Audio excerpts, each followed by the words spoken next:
नमस्कार, आप सभी का अपने YouTube channel study with Rajmohan में स्वागत है। तो दोस्तों, आज हम लोगों का एक नया सीरीज स्टार्ट हो रहा है। इस सीरीज का ये पहला वीडियो है जिसमें हम लोग मोशन यानी गति पे चर्चा करेंगे। तो दोस्तों, मैं बता देना चाहता हूँ कि आज से मैं नई सीरीज स्टार्ट कर रहा हूँ जिसमें आपको साइंस के जो अलग अलग विषय हैं, जैसे आप मान लीजिए फिजिक्स है, केमिस्ट्री है और बायोलॉजी है, तो हम इन सभी सब्जेक्ट के जो इम्पोर्टेंट टॉपिक है, जैसे अगर मान लीजिए फिजिक्स है तो फिजिक्स का जो पहला टॉपिक है वो मोशन है। तो मोशन पे हम लोग डिस्कस करेंगे, यानी कि हम शॉर्ट वीडियो, ज़्यादा बड़ा नहीं होना चाहिए वीडियो, यानी कि जो वीडियो आपको प्रोवाइड कराई जाएगी साइंस की वो ज़्यादा बड़ी नहीं होगी। आपको एक टॉपिक एक वीडियो के माध्यम से आप तक पहुंचाया जाएगा। तो आइए दोस्तों, आगे बढ़ते हैं। और जो आपका इस टॉपिक यानी इस वीडियो में हमें पढ़ना है, मोशन क्या होता है, फिर रेस्ट क्या होता है, या फिर डिस्टेंस क्या होता है, डिस्टेंस कैसे डिफाइन किया जाएगा, डिस्प्लेसमेंट क्या होता है, जैसे विस्थापन क्या होता है, दूरी क्या होती है, या फिर रेस्ट यानी कि आराम अवस्था क्या होती है। सभी हम लोग हिंदी और इंग्लिश मीडियम में, यानी दोनों मीडियम में हम लोग यहाँ डिस्कस करेंगे। तो आइए सबसे पहले स्टार्ट करते हैं, मोशन क्या होता है। उससे पहले हमें जान लेना होगा कि रेस्ट पोजीशन क्या होता है या रेस्ट क्या होता है। तो दोस्तों, यहाँ आप लोग हमने डिफिनीशन लिख दिया है। पहले एक बार डिफिनीशन से हम लोग समझेंगे, उसके बाद हम पिक्टोरियल यानी कि पिक्चर के माध्यम से आपको हम डिफाइन करके बताएंगे कि अगर कोई भी बॉडी रेस्ट में है तो आप कैसे बताएंगे वो रेस्ट में है, या फिर मोशन में है तो कैसे हम ये निश्चित करेंगे कि वो मोशन में है। तो दोस्तों, आप लोग देख रहे होंगे रेस्ट यानी कि a body is said to be in rest when its position does not change with respect to a reference point, यानी कि ऐसी बॉडी जो अपना पोजीशन ना चेंज करे किसी भी रेफरेंस पॉइंट के रिस्पेक्ट में। यानी कि अगर कोई बॉडी है वो किसी भी, अगर आप एक रेफरेंस पॉइंट सपोज करते हैं, रेफरेंस पॉइंट क्या होता है अभी हम आगे स्लाइड के माध्यम से आपको ये रेफरेंस पॉइंट क्लियर करेंगे। तो उस रेफरेंस पॉइंट के रिस्पेक्ट में अगर कोई बॉडी अपनी पोजीशन नहीं चेंज करती, यानी कि जो अवस्था है उसे नहीं चेंज करती है, तो ऐसी बॉडी को हम लोग, यानी कि ऐसे स्टेट को हम लोग रेस्ट स्टेट कहते हैं, यानी कि वो जो बॉडी है वो रेस्ट पोजीशन में है। अब आगे बढ़ते हैं, अभी हम इसको और क्लियर करेंगे रेस्ट वाला। हम पिक्टोरियल के माध्यम से आपको सभी जो आपके डाउट है वो क्लियर करेंगे। तो आते हैं मोशन पे। मोशन की डिफिनीशन क्या होती है? A body is said to be in state of motion. अगर कोई भी बॉडी मोशन में है तो आप कह सकते हो when its position change continuously with respect to a reference point, यानी कि अगर रेफरेंस पॉइंट के रिस्पेक्ट में, सापेक्ष में, यानी कि रेफरेंस पॉइंट के सापेक्ष में यदि किसी बॉडी की जो पोजीशन है यानी कि अवस्था है वो अगर चेंज हो रही है कंटिन्यूअसली, लगातार, तो ऐसे बॉडी को हम लोग कहते हैं कि वो बॉडी मोशन में है। जैसे अगर आप लोग आगे बढ़ें, ये स्लाइड देख रहे होंगे, इस स्लाइड में ये ट्री है, तो आप इस ट्री को आप रेफरेंस पॉइंट सपोज कर सकते हैं। यानी कि अभी हमने बताया कि रेफरेंस पॉइंट हमें एक लेना होता है, तो हम पहले जानेंगे कि ये रेफरेंस पॉइंट होता क्या है।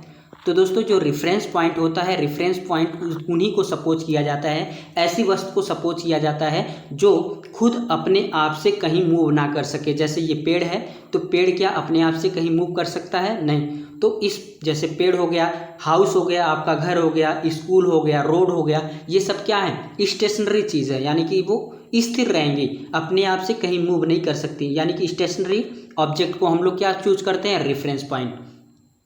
तो ये हमने एक रेफरेंस पॉइंट लिया है जो ये ट्री है। और एक आप यहाँ देख रहे होंगे एक बच्चा है, या कह सकते हैं आदमी है, जो साइकिल पे है। यानी कि पहले जब था वो, तो पहले या इस पोजीशन पे था, यानी कि पहले यहाँ इनिशियली कहाँ था?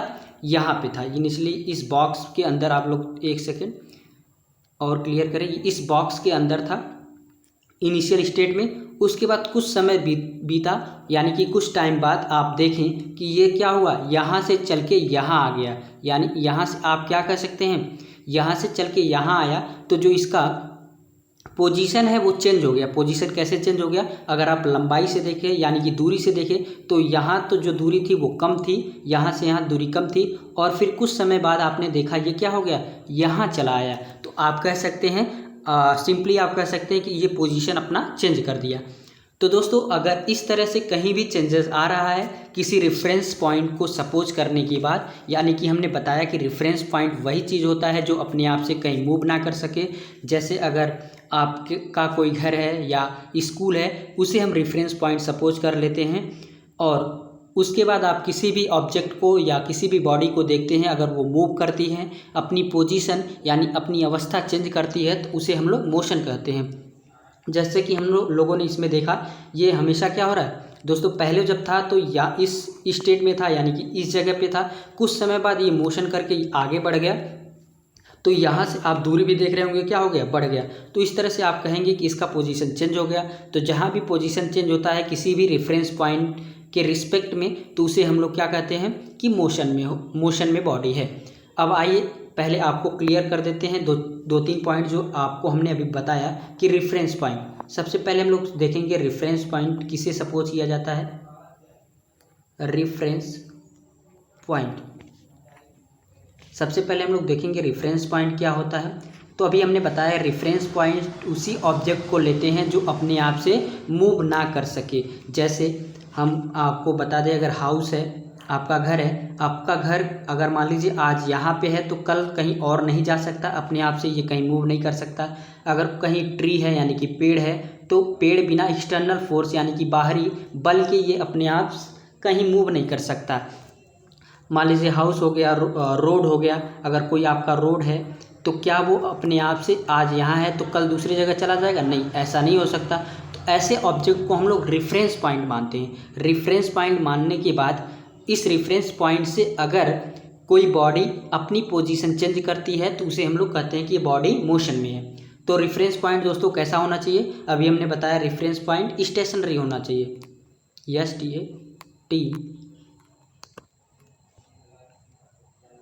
स्टेशनरी ऑब्जेक्ट होना चाहिए। यानी कि जो रेफरेंस पॉइंट हम मानेंगे वो कैसा होना चाहिए, स्टेशनरी होना चाहिए, स्टेशनरी होना चाहिए। तो दोस्तों आप लोगों ने यहाँ रेफरेंस पॉइंट समझ लिया। तो रेफरेंस पॉइंट किसे लेंगे, हाउस को लेंगे, ट्रीज को लेंगे, रोड को लेंगे, तो ऐसे ऑब्जेक्ट को लेंगे जो अपने आप से मूव ना कर सके। आगे बढ़ते हैं दोस्तों, ये आपका एक प्रश्न बहुत ही इंपॉर्टेंट प्रश्न है जो बार बार आपके एग्जामिनेशन में पूछे जाते हैं। और अगर आप किसी के सामने जाते हैं, अगर आप फिजिक्स के बारे में अगर कोई पूछता है तो ये कॉमनली क्वेश्चन होता है कि बताइए, क्या अगर आप अर्थ पे हैं और सन के रिस्पेक्ट में क्या आप इस तरह यानी कि अगर आप अर्थ पे कहीं रेस्ट में हैं, अर्थ पे क्या है, रेस्ट में हैं, तो क्या सन के रिस्पेक्ट में आप इस समय मोशन में हैं? जैसे अगर और भी क्लियर करें तो दोस्तों इस स्लाइड पे मैं बना रहा हूँ, अगर मान लीजिए ये अर्थ है, इस अर्थ के अंदर आप क्या है, यहाँ पे बैठे हुए हैं, यहाँ मोशन नहीं कर रहे हैं, यानी कि ये अर्थ है, अर्थ के अंदर बैठे हुए हैं, यहाँ मोशन नहीं कर रहे हैं। अर्थ के रिस्पेक्ट में आप क्या है, अर्थ के रिस्पेक्ट में आप रेस्ट में हैं। तो बताना पड़ता है क्या ये, अगर ये सन है यानी कि SUN है, सन है, और ये अर्थ है, अर्थ के अंदर आप अर्थ के रिस्पेक्ट में अगर बात की जाए तो इस समय अर्थ के रिस्पेक्ट में आप रेस्ट में हैं। तो क्या आप अर्थ के रिस्पेक्ट में, अगर आप अर्थ के रिस्पेक्ट में यानी आप क्या है, रेस्ट में हैं, तो रेस्ट में है तो क्या आप सूर्य के रिस्पेक्ट में भी रेस्ट में रहेंगे? ये प्रश्न आपके एग्जामिनेशन में या फिर कहते हैं कि ओरली बहुत ज़्यादा पूछा जाता है। तो आप कहेंगे नहीं, बिकॉज क्योंकि ये सन क्या होता है, यानी कि जो हमारी पृथ्वी होती है वो क्या होती, कंटिन्यूसली इस अर्थ की चक्कर लगाती रहती है, यानी कि अर्थ के रिस्पेक्ट में वो चक्कर लगाती रहती है। तो जब ये आपका रोटेट करता रहेगा, यानी कि जो अर्थ रहेगी वो सन का चक्कर लगाएगी, तो उसके रिस्पेक्ट में आप क्या होंगे, आप चाहे अर्थ पे रेस्ट में रहें तो भी क्या होंगे, आप मोशन में होंगे। ये कॉमनली प्रश्न आपके एग्जामिनेशन में बार बार पूछा जाता है, इस वजह से आपको ये थोड़ा सा क्लियरली बताना चाहता हूँ। अगर आपसे कोई पूछता है कि अगर आप अर्थ पे रेस्ट में हैं तो क्या सन के रिस्पेक्ट में भी आप रेस्ट में होंगे, तो कहेंगे नहीं। क्यों नहीं होंगे, क्योंकि जो हमारी अर्थ होती है वो सन का रेगुलरली यानी कंटिन्यूसली चक्कर लगाती रहती है। जब चक्कर लगाएगी यानी कि रोटेट करेगी, तो उसके रिस्पेक्ट में, यानी कि रेफरेंस पॉइंट किसे हमने सपोज किया है, रेफरेंस पॉइंट हमने, एक सेकेंड दोस्तों कलर चेंज कर लूँ, यानी कि हमने रेफरेंस पॉइंट किसे सपोज किया है, इस सन को। सन को क्या लिए हैं, रेफरेंस पॉइंट, रेफरेंस पॉइंट, एक सेकंड दोस्तों, रेफरेंस पॉइंट, यानी कि सन को हमने अब रेफरेंस पॉइंट लिया है, तो उसके रिस्पेक्ट में हम अगर अर्थ पे हैं तो भी रोटेट करेंगे, यानी कि तो भी हम क्या करेंगे, मोशन में रहेंगे।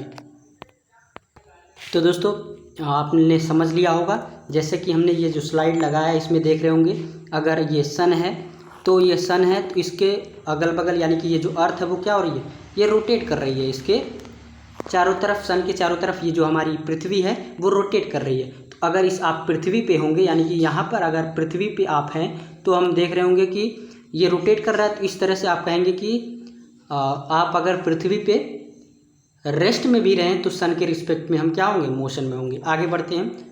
अगर दोस्तों आपको समझ में आ रहा होगा तो लाइक ज़रूर कर देंगे, अगर कहीं भी दिक्कत हो रही है या तो अगर हम थोड़ा फास्ट चल रहे हो तो भी कमेंट करके बताएंगे, ताकि मैं आगे चलकर स्लो कर सकूं। तो आगे बढ़ते हैं, और अगला जो टॉपिक है वो है टाइप ऑफ मोशन, यानी टाइप्स ऑफ मोशन।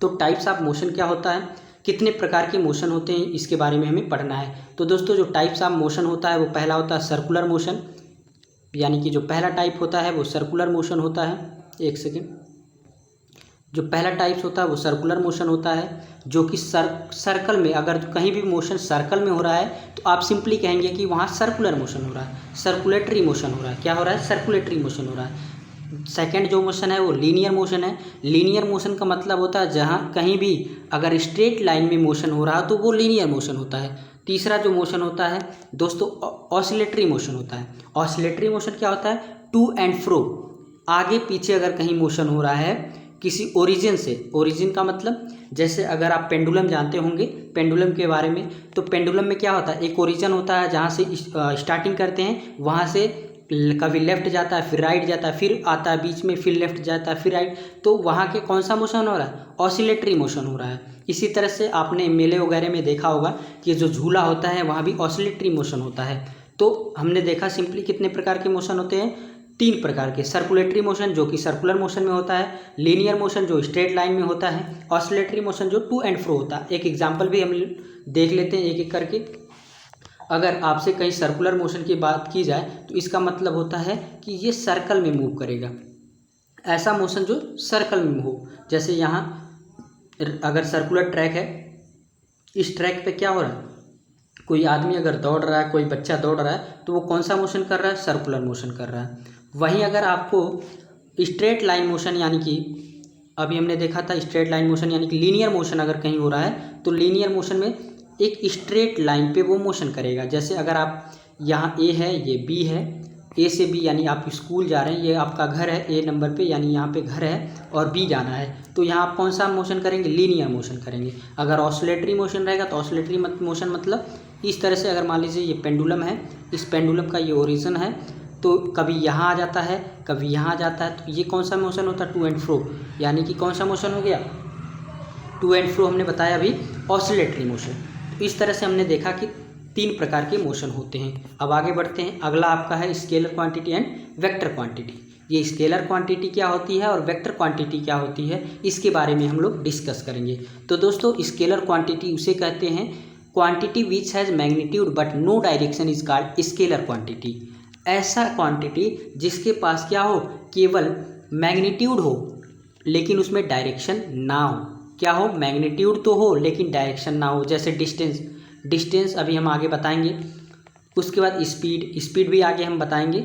फिर आता है vector quantity, quantity which has magnitude as well as direction is called vector quantity.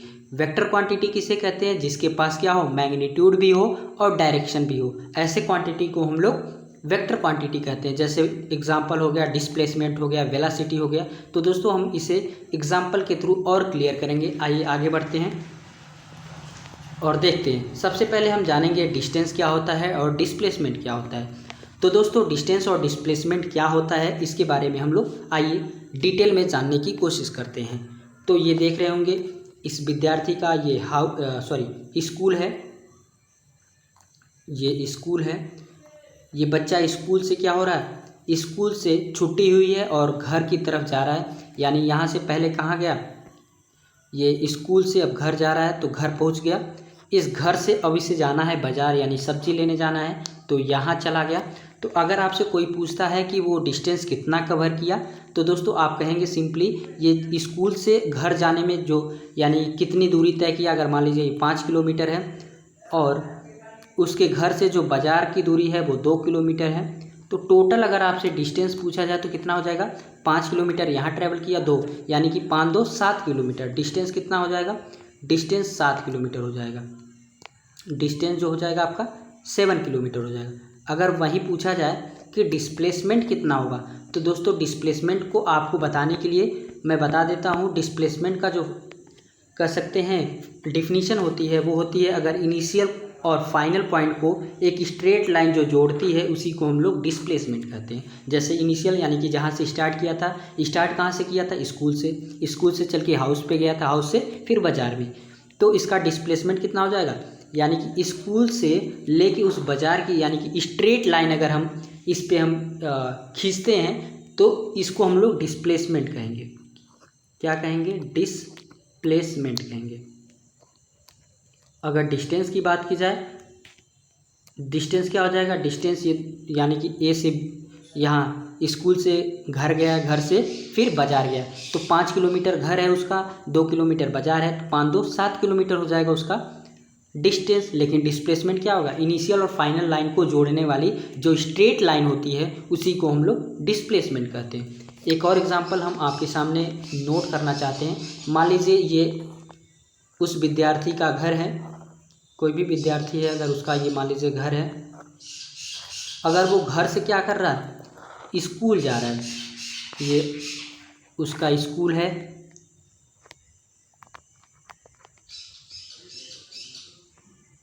ये स्कूल है।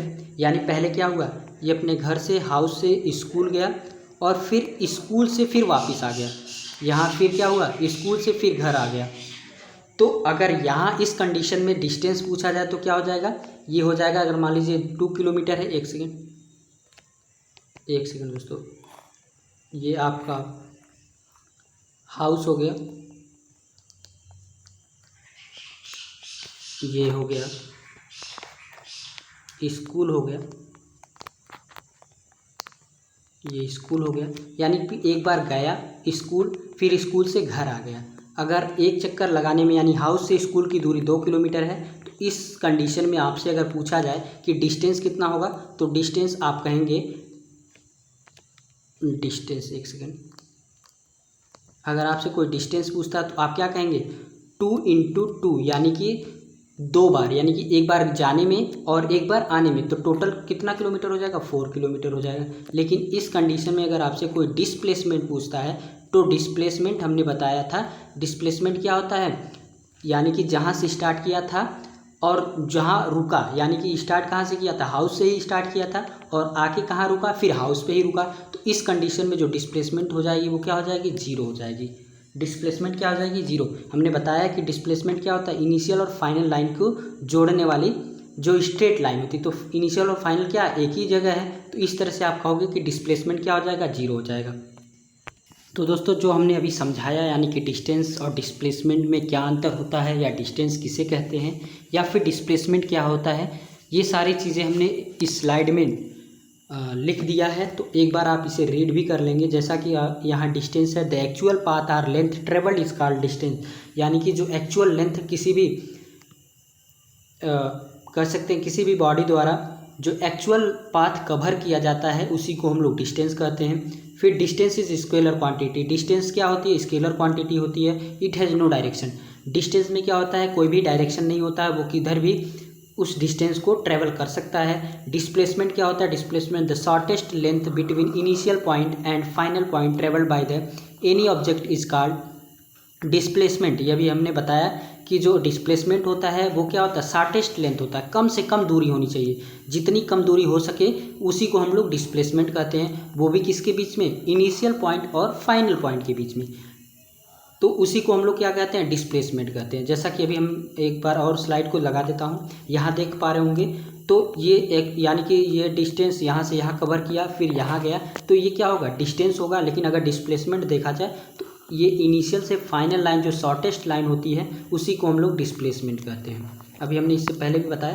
तो ये क्या हो जाएगा, डिस्प्लेसमेंट हो जाएगा। डिस्प्लेसमेंट क्या होता है, वेक्टर क्वांटिटी होता है। वेक्टर क्वांटिटी क्यों, क्योंकि एक डायरेक्शन होता है, एक डायरेक्शन मतलब एक स्ट्रेट लाइन होनी चाहिए, तो इसे हम लोग वेक्टर क्वांटिटी कहते हैं। लेकिन अगर डिस्टेंस की बात की जाए तो डिस्टेंस की कोई डायरेक्शन नहीं होती, कभी यहाँ फिर ऊपर, तो डिस्टेंस की कोई डायरेक्शन नहीं होती, इस वजह से स्केलर क्वांटिटी होता है। लेकिन डिस्प्लेसमेंट में एक डायरेक्शन होता है, तो उसे हम लोग वेक्टर क्वांटिटी कहते हैं। यहाँ हमने वही चीज़ लिखा है, यानी displacement is a vector quantity, it has both magnitude and direction. Magnitude का मतलब जैसे दोस्तों हमने ये कहा कि यहाँ से यहाँ तक की 2 किलोमीटर दूरी है, यहाँ से यहाँ 3 किलोमीटर है, तो ये जो किलोमीटर में है इसे मैग्नीट्यूड कहते हैं। अगर इसी के साथ डायरेक्शन दे दे तो ये वेक्टर क्वांटिटी हो जाएगी।